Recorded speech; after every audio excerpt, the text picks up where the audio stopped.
Eu ontem revi esse documentário em detalhes, sabe assim, parando, anotando algumas coisas, porque eu quero escrever sobre esse documentário, porque eu acho fundamental. Vou mandar sim, claro, vou escrever e te mando sim, claro, com certeza. Eu sou fã desse documentário. E olha que tem outros filmes sobre ele, não sei se você sabe, tem um filme na Argentina, tem vários, tem os Dois Papas clássicos aí do Meirelles e tal, que eu acho bom filme, isso é de ficção, mas é bom, né? É bom, eu gosto. Eu gosto né? do exagero que ele faz, dos Dois Papas. Eu acho que corresponde e tal. Agora, obra-prima é o documentário Wim Wenders. Até porque é Wim Wenders. Eu não sei se você acompanha outros documentários dele. Wim Wenders tem documentário que é absolutamente impressionante. Ele tem um, não sei se tu lembra, eu queria fazer um pequeno parênteses aqui, porque merece ser citado aqui, que é também sobre morte, né? Que é o filme que ele faz sobre o Nicholas Ray. Tu lembra que é ali de 80... Buonasera, eu sou o Papa do Fim do Mundo. Lindo, né? Se referindo à América do Sul, se referindo à missão dele e o fato de não ser o Papa europeu. Mas é ambíguo, isso é ambíguo também. Isso é ambíguo também. Fim de mundo, o Papa sabe disso. O Papa é um jesuíta preparado, era. Né? Fim de mundo também tem sentido apocalipse, né? O danado é que esse termo se presta à ambiguidade. Eu achei massa isso. O fim de mundo, porque ele veio da Argentina, mas fim de mundo no sentido apocalipse. Essa palavra não é qualquer coisa na teologia católica. Né? Eu achei isso massa. Essa ambiguidade é interessante. Eu gostei também. Bem lembrado. Bem lembrado, é isso. Chama-se Um Homem de Palavra, tá? Papa Francisco, Homem de Palavra. Muito bonito, para quem quiser ver. Está no Prime Video também e está no Max. Eu vi no Max. E você tem razão, era um Papa do Apocalipse, porque ele enxergou, eu estava pensando nisso, e as imagens do Wim Wenders são muito eloquentes, das imagens de desastres ambientais e fluxos migratórios pelo mundo. Sim. Ele entendeu a gravidade disso, ele estava brigando contra esse mal, não é? Que causaram mesmos. Por isso ele incomodava tanto.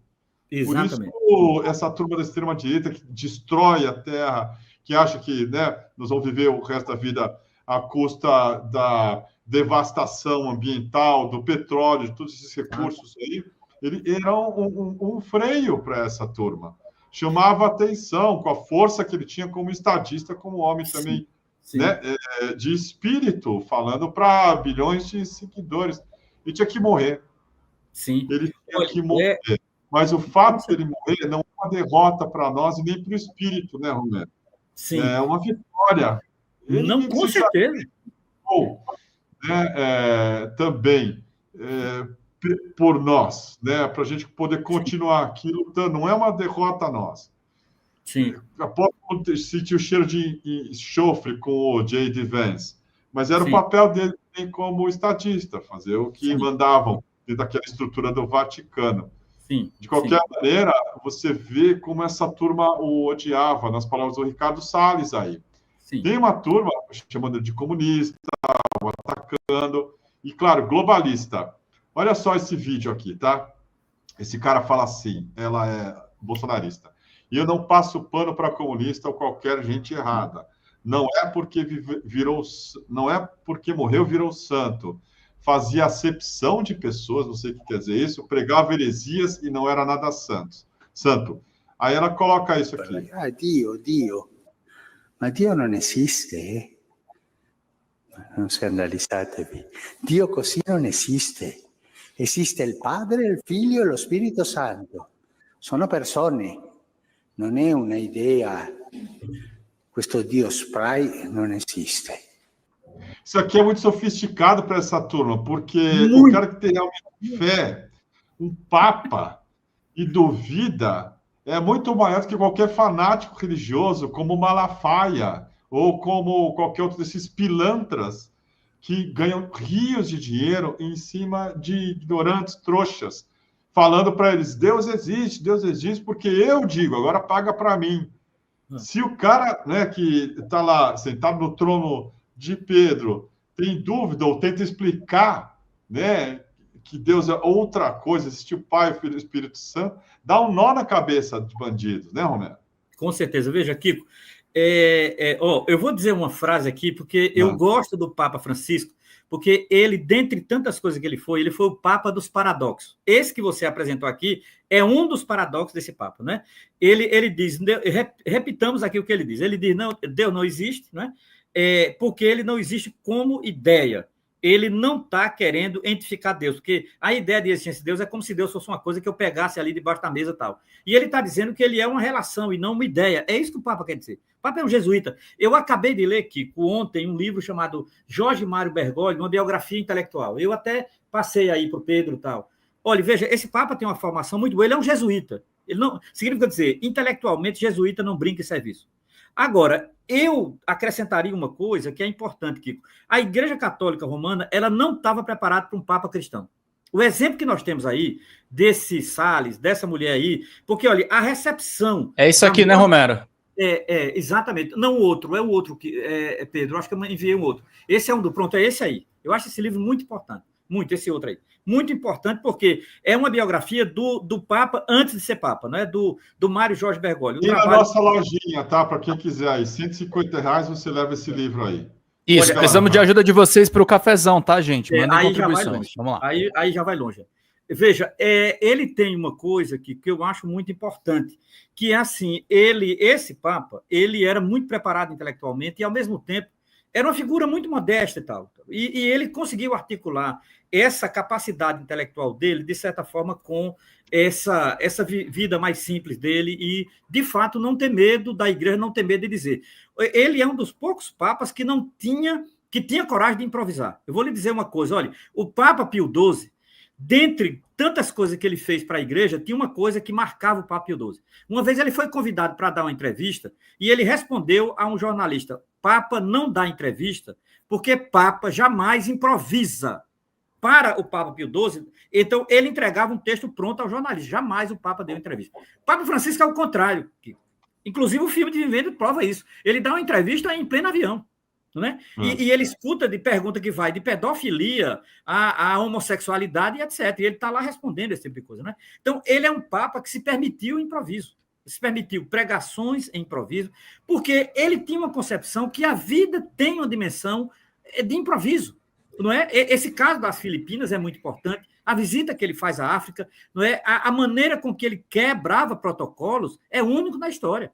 Só o João Paulo II que fez isso, de quebrar protocolos para tocar pessoas, chegar às pessoas, etc. Tal. E, de fato, essa gente não tem condição de compreender o Papa. De Salles a essa mulher que você colocou aí, e vou lhe ser sério, são milhares.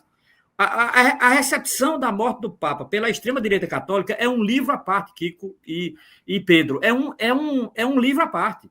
Essa gente, olha, o que eles estão dizendo desse Papa é impressionante. Esse antro de extrema-direita no catolicismo tem de tudo, Kiko. É um balaio assim impressionante, que vai desde fascista, sede vacantista, tudo. Não, tudo. É uma coisa impressionante. Impressionante. Então, assim, eu não me surpreendo agora. Só comprova a grandeza do Papa, eu não tenho dúvida.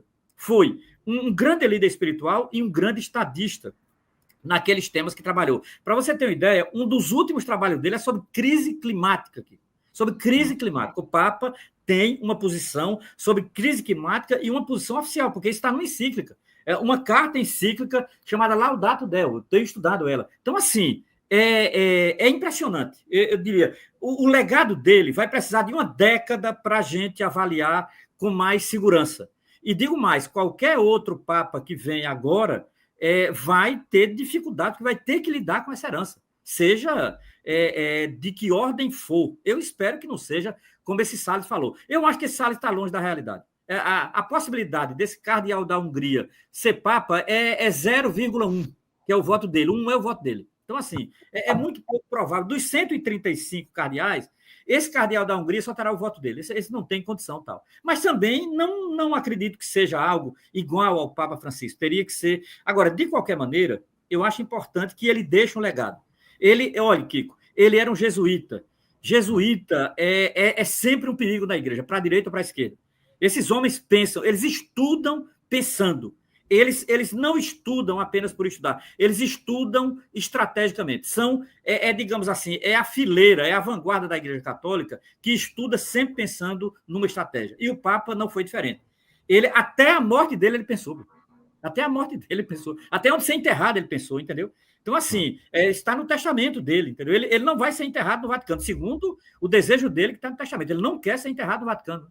Ele vai ser enterrado fora, se cumprirem, né, aquilo que ele deixou no testamento. Então, assim, uma figura fora de série. Eu acho importante conversar sobre ele, porque conversar sobre ele é conversar sobre o mundo contemporâneo, conversar sobre grandes desafios. Na verdade, o Papa nos coloca na arena de grandes temas. Esses temas apequenados que a gente tem que aguentar esse extrema-direita, porque uma das coisas que caracteriza esse povo são muito apequenados. Eles pensam muito pequeno. Uma direita que não pensa grande, não é impressionante isso, né? Então, assim, pensar com o Papa é pelo menos pensar em grandes temas que diz respeito à humanidade. Mais uma vez, o filme do Wim Wenders, né?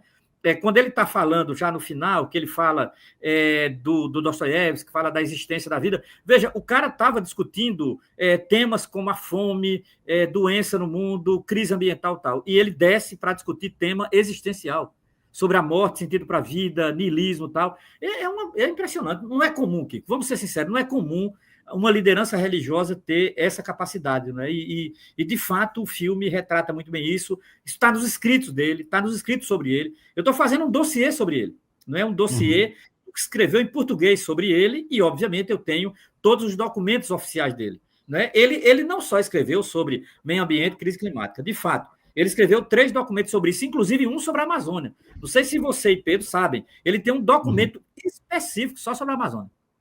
Não é?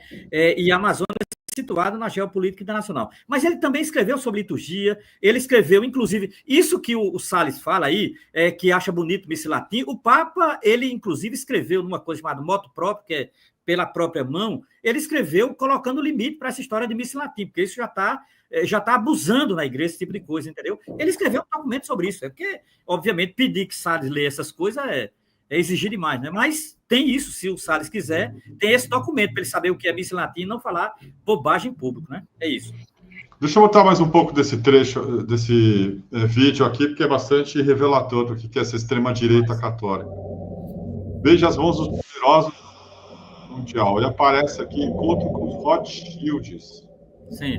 E, na verdade, encontro com os sobreviventes de campos de concentração também, que são judeus. E o Papa tentou fazer esse diálogo com o judaísmo. Mas Sim. Você vê o que é isso? Se chama antissemitismo. Tá? Isso sim é antissemitismo. Não que o Breno Altman é acusado de fazer. Ou a Sara Vivar, com tantos outros aí. O Genuíno faz uma declaração aqui no DCM.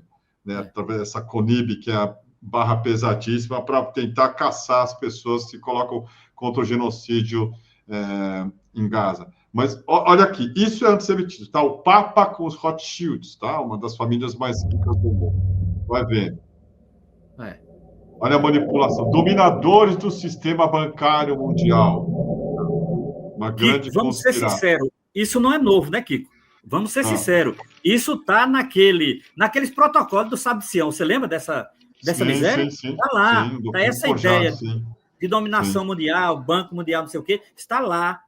O sistema bancário mundial dominado por judeu está lá nos protocolos. Tá? Então, assim, não são Rothschild, são sobreviventes do Holocausto. Sim. Sobreviventes do Holocausto. São judeus que não morreram em câmaras de gás. Mas para esse tipo de filha da puta da extrema-direita, para propaganda antissemita e antipapal, eles colocam ali o Papa com os Rothschilds. Tirados dos protocolos do céu. Está no filme dos Wim Wenders, inclusive.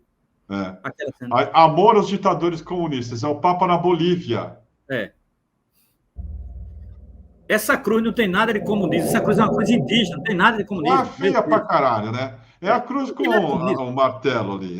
Não tem nada de comunismo, Kiko. Não tem nada a ver. Tá jogando no lixo essa merda aí. Maduro. Olha a música. Bate nos fiéis.